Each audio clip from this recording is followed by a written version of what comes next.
2 Corinthians 12. It is doubtless not profitable for me to boast. I will come to visions and revelations of the Lord. I know a man in Christ who 14 years ago, whether in the body I do not know, or whether out of the body I do not know, God knows, such a one was caught up to the third heaven.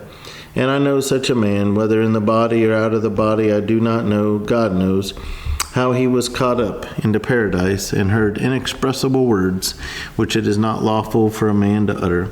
Of such a one I will boast, yet of myself I will not boast except in my infirmities.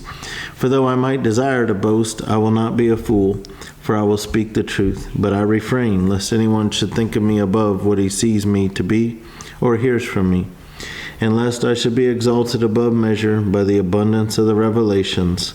A thorn in the flesh was given to me, a messenger of Satan to buffet me, lest I be exalted above measure. Concerning this thing I pleaded with the Lord 3 times, that it might depart from me.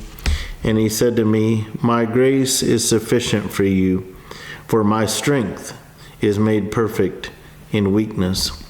Therefore, most gladly I will rather boast in my infirmities, that the power of Christ may rest upon me.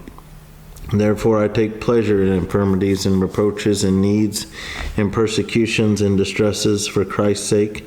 For when I am weak, then I am strong. I have become a fool in boasting. You have compelled me, for I ought to have been commended by you. For in nothing was I behind the most eminent apostles, though I am nothing. Truly the signs of an apostle were accomplished among you, with all perseverance in signs and wonders and mighty deeds. For what is it in which you were inferior to other churches, except that I myself was not burdensome to you? Forgive me this wrong. Now for the 3rd time I am ready to come to you, and I will not be burdensome to you, for I do not seek yours, but you. For the children ought not to lay up for the parents, but the parents for the children.